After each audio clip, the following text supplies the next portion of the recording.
सबको नमस्ते।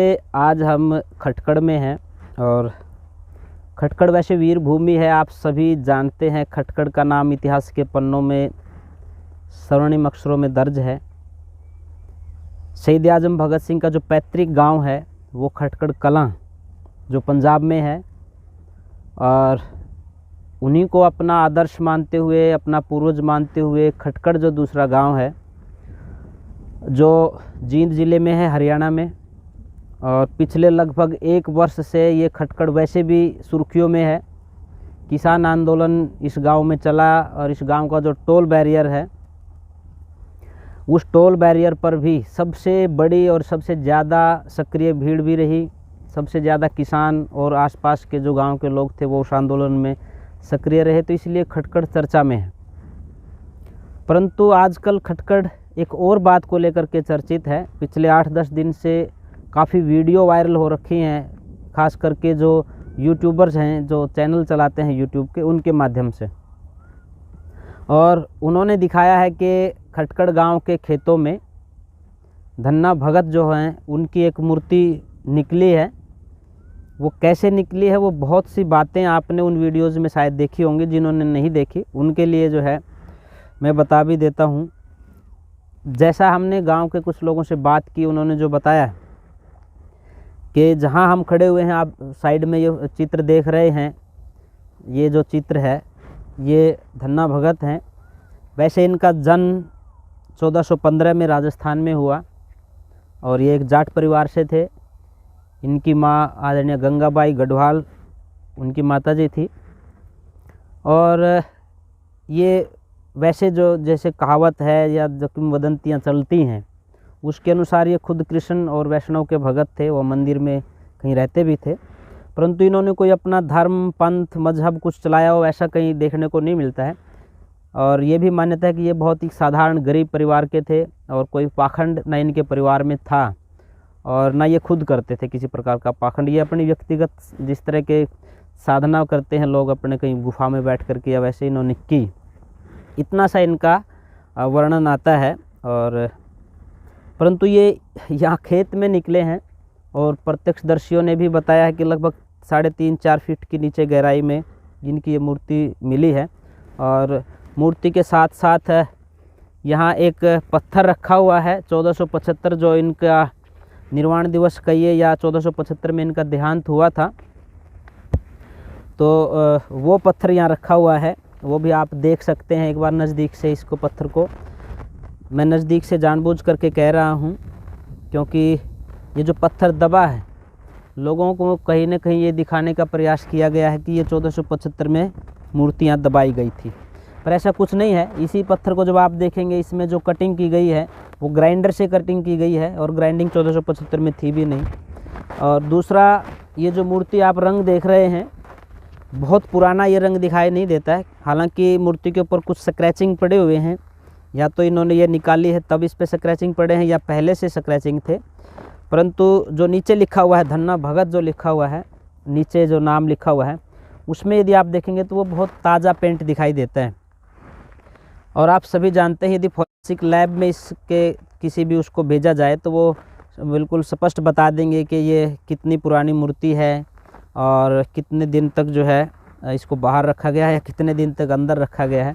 ये बात तो सोचने की। खैर, आप देख रहे हैं इसके जो अभी आपकी वीडियो में जो दिख रहा है, यहाँ पर अखबार का जो टुकड़ा है वो चिपका हुआ है और उस पर अब तक भी कुछ लिखा हुआ दिखाई पड़ रहा है। अखबार का जो टुकड़ा सा था, यहाँ पे भी आप देखेंगे, इस पे भी, इस जगह पे भी है और इधर साइड में भी ये अखबार ही दिख रहा है। ये आप इसको देखेंगे एक बार, ये देखेंगे और ये साइड में ये भी देखेंगे। एक बात तो मेरे को ये डाउट हो रखी है, मुझे नहीं पता ये 10 दिन पहले दबाई गई थी या 20 दिन पहले दबाई गई थी, पर बहुत पुरानी नहीं दबाई दिखती। इसलिए भी क्योंकि अखबार तो कागज़ है और स्वभावतः जैसे गिल्ली मिट्टी के अंदर रहेगा तो बहुत लंबे उसकी लाइफ नहीं होती, ड्यूरेबल नहीं होता है, वो जल्दी से गल जाता है। तो बहुत ताज़ी इसको दबाया गया है। इसके बारे में, इसके अलावा भी हम गांव के कुछ लोगों से मिले और जिसके खेत में निकली है, राजेश जी, उनसे भी हमने बात की और गांव के कुछ और लोगों से भी बात की। गांव में ये भी बात जो है आज चल रही है कि किसी सब्जी बेचने वाले ने ऐसी ही मूर्ति या यही मूर्ति कहीं देखी है और वो पास के गांव में देखी है। पास का गांव है कशुहन, यहाँ से खटकड़ से मुश्किल से 2.5 से 3 किलोमीटर की 4 किलोमीटर, वीरेंद्र जी बता रहे हैं कि लगभग 4 किलोमीटर की दूरी पर है। और गांव के लोगों का मानना है कि जो सब्जी बेचने वाले लोग हैं उन्होंने ये कहा कि यही मूर्ति वहाँ पर हमने देखी थी, क्योंकि कई दिन पहले की बात हो गई है। अब तो ये तो एग्जैक्ट नहीं कह सकते कि वो मूर्ति वहाँ है कि नहीं है, पर ये मूर्ति बिल्कुल ऐसी ही मूर्ति वहाँ पर भी देखी गई है। दूसरी बात, राजेश जी ये खुद ये कहते हैं कि जी मुझे नहीं पता ये कल दबाई है या कितने दिन पहले दबाई है। तो जिस तरह से लोग पंडितों से पूछते हैं आजकल जो है ना कि वह पूछा निकलवाने की जो बात है, कह रहे कि किसी व्यक्ति ने कहा था कि आप दोनों समय जोत लगाएं, ये निकल जाएगी वो निकल जाएगी। तो वैसी भी कुछ बातें सुनने को मिली हैं। ये कशुहन के व्यक्ति ने ये बात बताई कि ऐसे ऐसे करने से निकल जाएगी, और सब्जी वाले ने जिस तरह से बताया है कि ये मूर्ति उन्होंने सब्जी वाले ने कहीं देखी है। तो ये जो बातें चली हैं इसमें कहीं ना कहीं एक बहुत कुछ दिखाई देता है। पर ये राजेश जो है खुद ये कह रहा है कि जी मुझे नहीं पता है कि ये क्यों मतलब यहाँ थी, कब दबाई गई थी, किसने दबाई है, और ना वो ये दावा कर रहे हैं कि ये बहुत पुरानी दबाई गई है। उन्होंने निकाला इसको और ये रखा है सामान इनके साथ में। विडंबना देखिए आप। दूसरी बात जिससे मैं मतलब जो मुख्य बात यहाँ कहना चाहता हूँ, जो खुद पाखंड से दूर थे या जिन्होंने खुद अपना कोई पंथ नहीं चलाया, अब ऐसा तो नहीं कि उनके नाम से कोई पंथ चल जाए, क्योंकि ये जाट समाज से संबंध रखते हैं। और महर्षि दयानंद सरस्वती ने सत्यार्थ प्रकाश में लिखा है, महर्षि दयानंद सरस्वती केवल एक बार हरियाणा में आए और उन्होंने जाट को जाट नहीं लिखा है, जाट जी शब्द लिखा है। उन्होंने कहा यदि जाट जी जैसे लोग सब हो जाएं तो इस देश से पाखंड हट सकता है। मूलतः इस गांव में वैसा कोई पाखंड भी नहीं है, सामान्य लोग जो है अपनी दिनचर्याओं में रहते भी हैं, आर्य समाज के भी काफ़ी लोग यहाँ हैं। तो एक नया पाखंड ना शुरू हो जाए, और उसकी कुछ न कुछ बातें दिखती हैं। मैं आप देखेंगे सामने अभी कुछ दीपक इनके सामने रख दिए गए हैं, तो एक मूर्ति पूजा नए सिरे से कहीं ना कहीं शुरू हो जाएगी। आप देख रहे हैं दीपक रखे हुए हैं, इनके नीचे से 1 रुपया इनके नीचे रखा भी हुआ है चित्र के नीचे। तो लोग एक अलग तरह का जो है कहीं ना कहीं पाखंड और आडंबर शुरू करने का प्रयास शायद करेंगे, और मुझे लगता है कि ऐसा नहीं करना चाहिए। क्योंकि यदि हमारे कोई भी महापुरुष होते हैं, समाज में बदलाव करने वाले जो लोग होते हैं, हम लोग करते क्या है कि उनके चरित्र की पूजा तो करते नहीं, उनके चित्र की पूजा करके कहीं ना कहीं लोग पाखंड और आडंबर को बढ़ावा देना शुरू कर देते हैं। भाई ऐसा ना हो कि यहाँ इसके नाम पे कोई मंदिर बनाए, कोई डेरे बनाए, कुछ भी बनाए। और यहाँ तो हरियाणा तो वैसे पहले ही बदनाम है पूरे देश में। रामपाल दास के नाम पे रामपाल दास ने डेरा बनाया, वहाँ क्या निकला। और दूसरे डेरे देखेंगे, राम रहीम सिंह ने डेरा बनाया, उसमें क्या निकला। गुजरात में आसाराम ने डेरा बनाया, क्या निकला। आप सभी ने इन चीज़ों को देखा है। तो कोई ऐसा ना हो इस खटकड़ की पवित्र भूमि जिसका बहुत बड़ा नाम है, देश दुनिया में नाम जाना जाता है, ऐसी स्थिति में और कोई पाखंड को दोबारा से बढ़ावा दे दिया जाए या इनके नाम पर पाखंड शुरू कर दिया जाए, लोग अपना मंदिर बनाना शुरू कर दें, तो मुझे लगता है कि कहीं ना कहीं ये भी सोचने समझने की बात है। मैं तो ये निवेदन करूँगा प्रशासन भी इसके ऊपर जो है सख्ती से पूछे कि आखिर ये सारा सिलसिला क्या है। कुछ लोगों ने जैसे ही वीडियो वायरल हुई तो कुछ लोगों ने कहा कि आप इसके लिए कुछ बना दो, हम ईंट दे देंगे, हम लोग कुछ सीमेंट दे देंगे। ये जो चल रहा है कहीं ऐसा ना हो कि इसकी यही एक पाखंड का अड्डा जो है यहाँ बना दिया जाए, और जिस व्यक्ति ने खुद में जीवन में कभी अपना मत पंथ शुरू नहीं किया, आज उनका मत पंथ शुरू हो जाए और दिशा भ्रमित हो जाएं, लोग जो है वो भक्ति के नाम पर दूसरे मार्ग की ओर चल पड़े। तो मुझे लगता है कि इसमें सावधानी बरतने की ज़रूरत है। और बहुत से लोगों से आज हमने जैसे गांव में बात की, बहुत से लोग यही मानते हैं कि जी नहीं, बिल्कुल भी नहीं, बहुत पुरानी वीडियो नहीं, ये पुरानी फ़ोटो नहीं है, नई है, आप देख भी रहे हैं, चमक रही है। पर इतना ज़रूर है कि ये 6 महीने पुरानी तो ज़रूर है, और दबी हुई ज़्यादा दिन की नहीं लगती है। अगर दबी हुई ज़्यादा दिन की होती तो जैसे मैंने पहले कहा कि अखबार के जो टुकड़े अभी भी चिपके हुए हैं, अखबार के टुकड़े के ऊपर तो थोड़ा सा नमी में छोड़ दीजिए, दोबारा मिलता ही नहीं है। तो अखबार के टुकड़े क्योंकि इनके ऊपर चिपके हुए, तो ये तो लगता है कि थोड़े ही समय की है। पर क्योंकि इसके ऊपर गेहूँ बोई गई थी, गेहूँ को भी मेरे ख्याल में वो कम से कम 15 से 20 दिन हुए हैं, तो इससे पहले तो कम से कम ये दबाई गई है। ये भी डाउट है कि ये यहीं क्यों मिली। आप बहुत लंबा चौड़ा खेत देख रहे हैं, उधर सड़क से भी थोड़ी दूरी है, यहीं क्यों मिली ये, या जिस व्यक्ति ने ये बताया कि आप वहाँ खोद करके देखिए, तो उनसे भी एक बार पूछना चाहिए जिस व्यक्ति ने ये बताया है कि वहाँ पे मिलेगी।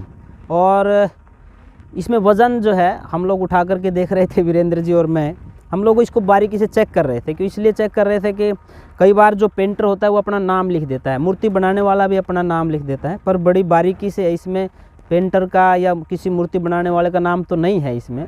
परंतु पुलिस चाहे तो 1 घंटे में ये पता कर सकती है कि ये मूर्ति कहाँ की बनी हुई है। क्योंकि हरियाणा में खास करके जितनी मूर्तियाँ बनती हैं, जितने भी मूर्तिकार हैं, सब नोटिस में रहते ही हैं, तो वहाँ से पता चल सकता है कि आपके यहाँ से कोई मूर्ति ऐसी गई है क्या, आसपास के कहीं से। 1 क्विंटल से ज़्यादा वज़न मुझे लगता है कि इसमें होगा, 2 व्यक्तियों से आसानी से उठती नहीं। ये जब दबाई गई होगी यहाँ पे, तो 4-5 लोगों ने कम से कम दबाई गई होगी, क्योंकि पहले गड्ढा खोदा गया होगा, और गड्ढा भी ये बताते हैं कि 3-4 फीट गहरा है, गहरा गड्ढा खोदा गया है। उसमें इन्होंने फेंका तो नहीं होगा, उतारा होगा इसमें, तो कम से कम 4 से 5 आदमियों ने इसको ज़रूर जो है अंदर जो है इसमें रखा होगा। और एक निकलेगी के नाम पर जो है कहीं पाखंड जो है दोबारा शुरू हो जाए, ऐसी स्थिति जो है वो आज पैदा हो रखी है। वीरेंद्र जी हमारे साथ हैं, गांव से ही हैं नौजवान साथी, उनसे भी हम जानेंगे कि उनकी क्या प्रतिक्रिया है और गांव के लोग जो है ना वो क्या गांव के लोग क्या मानते हैं इस बारे में। तो वीरेंद्र जी से मैं कहूँगा कि वीरेंद्र जी आपको क्या लगता है ये क्या चीज़ है? भाई ये मेरे को ऐसा लगता है ये सारा का सारा पाखंड है, ये पाखंड कर रहे हैं, बिल्कुल पाखंड। ये अंदाज़ा मेरा अंदाज़ा है कि 1.5-2 महीने पहले दबी, और पूछा वाला ने बता दिया कि राज इसको भाई आड़ तो काट ले, यदि बोकी बाकी मेरी आड़ को आड़ लगी इसके बैठ पाएगी या मंदिरा में जो मंदिरा में कर रहे हैं आजकल जगह जगह देखना यहाँ पे, वो दुकान चलाना चल रहे हैं। तो बस तो ये दुकान कौन चलाना चाह रहा है? ये कुछ दुकान तो ये जो राजेश का खेत है, राजेश चलाना चाह रहे हैं, चाहे इसको बताया है वो पाखंडी है जो राजेश जैसे ये कह रहा था कि जी मैं तो ना इसने तो 1 दिन पुरानी मानता ना 10 दिन, इसको ले जाना को ले जाओ, मैं तो ये वो तो ये कह रहा है। फिर मैं तो ये चाहूँ भाई प्रशासन आएगी थी उठा के ले जाती, प्रशासन ले जाए, प्रशासन ले जाती जने और के।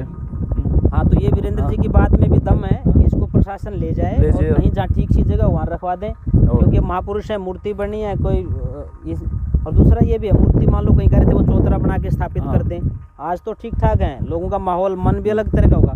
कल जब इसके ऊपर चिड़िया बीट करेंगे, कौवे बीट करेंगे, या कोई कुत्ता चढ़ करके अपनी कुछ वैसी गतिविधि करेगा, तो लोग अपने आप को भी वैसा मानेंगे और ये महापुरुषों का सीधा सीधा अपमान भी होगा। और हम तो उस वैदिक परंपरा के लोग हैं जिसमें चित्र की नहीं चरित्र की पूजा की जाती है। हम तो राम कृष्ण और महर्षि दयानंद के वंशज हैं, तो ऐसी एक नई विडंबना जो है ना शायद शुरू हो रही है। तो गांव के लोगों की क्या प्रतिक्रिया है? गांव के लोग तो अलग अलग दे रहे हैं प्रक्रिया। तो मेरा मानना ये हो कि ये बस प्योर पाखंड है, यो बिल्कुल बंद कराया जावा है, यो खड्डा बंद कर मूर्ति उठा ली जावा और प्रशासन ले जाती उठा के। और गाँव में टेकेंगे और पाखंड होगा, कह रहे थे खेड़े टेकने खेड़े पाखंड ज़्यादा फैलेगा, खेड़े जरूरत तो नहीं किसी मूर्ति पूजा करने की। तो वीरेंद्र जी हैं गांव से ही और उन्होंने कहा कि मूर्ति पूजा की ज़रूरत नहीं है, इस तरह का जिस तरह का पाखंड बनाने का प्रयास किया जा रहा है। और उससे लग रहा है सीधा सीधा जिस तरह का ये हो रखा है, मूर्ति निकली और अभी 3 दीपक यहाँ रखे हुए हैं। अब इसका 3 का क्या महत्व ये तो वही बता सकते जिन्होंने रखे हैं। और 1 रुपया नीचे भी रखा हुआ था, वो 1.5 रुपया चढ़ावा जो है ना, चढ़ावा शुरू हो जाए। कहीं ऐसा तो नहीं है कि ये चढ़ावे के लिए सब कुछ हो रखा हो। प्रशासन को थोड़ा सा इसके ऊपर जो है ना ध्यान देना चाहिए और इस तरह के आडंबर समाज में ना फैले। और बहुत से काम है जिनके ऊपर जो किया जा सकता है, तो धर्म के नाम पर कहीं धंधा ना शुरू हो जाए, इसलिए और ज़्यादा सावधानी की ज़रूरत है। और इसकी गहराई तक जो है जांच तो होनी ही चाहिए कि राजेश को किस व्यक्ति ने कहा कि आप वहाँ देखिए, जिसको पूछा बोलते हैं कि वो निकलवाई, उसने यहाँ बनाई, वो उसी गांव से बताया गया है, कसुहन से, कसुहन गांव का है। और किसी जिस गांव के लोगों ने बताया कि सब्जी वाले ने ये बताया कि ये मूर्ति हम लोगों ने कुछ दिन पहले कसुहन गांव में ही देखी है। वो कौन कहाँ पर देखी थी, अब वहाँ मूर्ति वो है या नहीं है, वो मूर्ति यही थी या कोई दूसरी थी, इसकी भी एक बार थोड़ी सी गहराई से जाँच होनी चाहिए, तो ये बातें सब निकल करके आ जाएंगी। वैसे अगर कोई और भी देखना चाहें तो राखी गढ़ी है हरियाणा में, वहाँ भी बहुत कुछ निकल रहा है, पर उनकी जो जांच करने से पता चलता है कि वास्तव में बहुत पुरानी चीज़ें हैं। अब कोई ये बिल्कुल नई ग्राइंडर से कटी हुई चीज़ें हैं और ताज़ा जो है पेंट से लिखा हुआ है, ये आजकल के पेंट हैं, ये कोई 1475 के पेंट नहीं है। ये पत्थर भी नया पत्थर है, पुराना पत्थर है, पत्थर भी नया और साइड में दिख रहा है ग्राइंडर से काटा हुआ है, राइट साइड में से जो काटा हुआ है, उधर से जो काटा हुआ है वो ग्राइंडर से ही काटा हुआ है। अब ये क्यों डाला है, किसने डाला ये तो नहीं पता, पर इसका जो है बारीक, और ये संगमरमर की है, ये जो है पत्थर, ये पूरा का पूरा संगमरमर, ये संगमरमर का पत्थर है। कम से कम मैं ज़्यादा नहीं कहना, 1 लाख रुपए की मूर्ति बनी हुई है कम से कम यार। वीरेंद्र जी कह रहे हैं कि कम से कम 1 लाख रुपए, 1 लाख रुपए मूर्ति बनी है कम से कम यार। अब ये सोचने की बात, राजेश का तो इतना भी होता है नहीं, 1 लाख रुपए होगा नहीं या है? नहीं, उसका तो नहीं है, मतलब तो है नहीं, वो तो अपने ठीक है दिहाड़ी मजदूरी करने वाला आदमी है, परंतु जिस व्यक्ति ने ये कहा कि वहाँ मिलेगी उससे ही पूछना चाहिए। और उसके बाद में जिन लोगों ने खास करके ये कहा कि नहीं जी इनको यहीं रखो, मंदिर बनवा दो, हम ये दे देंगे वो दे देंगे, उनकी भी जो शुरुआती तौर पे जो सामने आए, तुरंत प्रभाव से जो सामने आए हैं व्यक्ति, उनकी भी थोड़ी जांच होनी चाहिए कि किन लोगों ने कहा कि इसको मोटिवेट करो, इसको आगे बढ़ाओ। कहीं दाल में कुछ काला तो नहीं है, धर्म के नाम पर कोई धंधा तो नहीं है, समाज को कहीं दिग्भ्रमित करने का प्रयास तो नहीं है। इन चीज़ों को आज समझने की आवश्यकता है और हमारी प्राचीन वैदिक परंपराओं को जीवित रखने की आवश्यकता है। मुझे लगता है इन महापुरुषों का भी अपमान होगा, आप इनको निकाल रहे हैं 3 फुट नीचे से, पाखंड कर रहे हैं उसके नाम पर। आज इनके ऊपर 3 दीपक रखे हैं, कोई आदमी यहाँ है नहीं, अब कुत्ते भी आएंगे इनको भी चाटेंगे। इनके ऊपर जो है कुत्तों का आपको पता है, उनको तो थोड़ी सी चीज़ दिख जाए पत्थर की तो वो कुत्तों का जो स्वभाव होता है, इसके ऊपर और जो है पक्षी बैठेंगे, इसके ऊपर बीट करेंगे, तो इनका भी अपमान ही है। तो इस तरह का मुझे लगता है कि प्रशासन खुद संज्ञान ले और इस मूर्ति को जो है, आजकल तो जगह जगह गांव में सब पाखंड हो गया, हर जगह पे कूण 3 ईंटे की पाँव कूड़ा में सबका जमा। पहले गांव में खेड़ा मान यार दे, उससे पहले खेड़ा भी नहीं मान यार दे लोग, पहले गांव में वन कर यार दे। कुछ बुढ़ा मर जो 3 ईंट टेकते हैं, बुढ़िया मर 3 ईंट टेकते हैं, और कोई मर जो खाली भी गया। इतने पाखंड देश में पाला हो रहे हैं, एक पाखंड और ले रहे हैं खाम खाई। नहीं ऐसा नहीं कि वजह बुजुर्गों की पहले तो सेवा करते नहीं, बाद में नाम पे फिर वो मारते हैं, दूध चढ़ाते रहते हैं। और ये तो है, शायद वीरेंद्र जी यही कहना चाह रहे हैं, बुजुर्गों की सेवा करो। हाँ, सेवा करनी चाहिए। खेत में ईंट गाड़ करके और उन पर दूध चढ़ाने से कुछ नहीं होगा। और दूध भी मुझे पता है, वो थोड़ा सा उसमें 100 ग्राम दूध होता है, 2 किलो पानी होता है, वो लेकर के जाते हैं। उसको बोलते ही ऐसे हैं कि पानी वाला दूध लेके जाना है, वहाँ चढ़ा के आना है। वो उसको चढ़ाने की बजाय 100 ग्राम दूध बुजुर्गों को पहले ही दे दो, ताकि उनका जीवन, उनके मरने के बाद उसकी वो 13वीं वो करेंगे, क्या नाम है, 17वीं करेंगे, 1.5-2 लाख रुपये लगा देंगे। उस टाइम में भूखा मर जाएगा, वो बिस्तर नहीं देंगे खाट बिछाना खातर, उस दी भूखा मार देंगे। और उसके मरने के बाद डर जाएंगे, बकरा के हो जाएगा, के होगा नहीं। 1.5-2 लाख रुपये सारे से इकट्ठे कर लेंगे, उधर मूर्ति का आगे दियो लाऊंगा करा के करेंगे उसका। हम देखे अपने गाँव में बहुत बड़ा सिस्टम कर रहे हैं, जगह जगह देखने लग रहे हैं गाँव में। बुढ़ा के मरने के बाद, बुढ़िया के मरने के बाद 17वीं कर देंगे, 1.5-2 लाख 3-4 लाख रुपये लगा देंगे उसके ऊपर है। और पहले तो उसकी सेवा कर दो, उसकी सेवा कर नहीं रहे। और अड़े बुए आऊँगे जो घर सेवा नहीं करेंगे, वो अड़े दीवा लाना आऊँगे। तो यही बात है कि वीरेंद्र जी वाली बात कि जो घर पे भी माँ बाप की सेवा नहीं करते, ऐसा ना हो कि उन लोगों का ये अड्डा बन जाए। और आजकल ये चल रहा है, खास करके हरियाणा का वो क्षेत्र जो पंजाब के एरिया से लगता है, वहाँ इतना ज़्यादा नशा है। और जो धर्म के नाम पर छोटे छोटे डेरे चल रहे हैं, उनमें वो नशा बड़ी तेज़ी के साथ चल रहा है, बढ़ रहा है। कहीं ऐसा ना हो कि ये भी एक ऐसा ही सिस्टम बन जाए।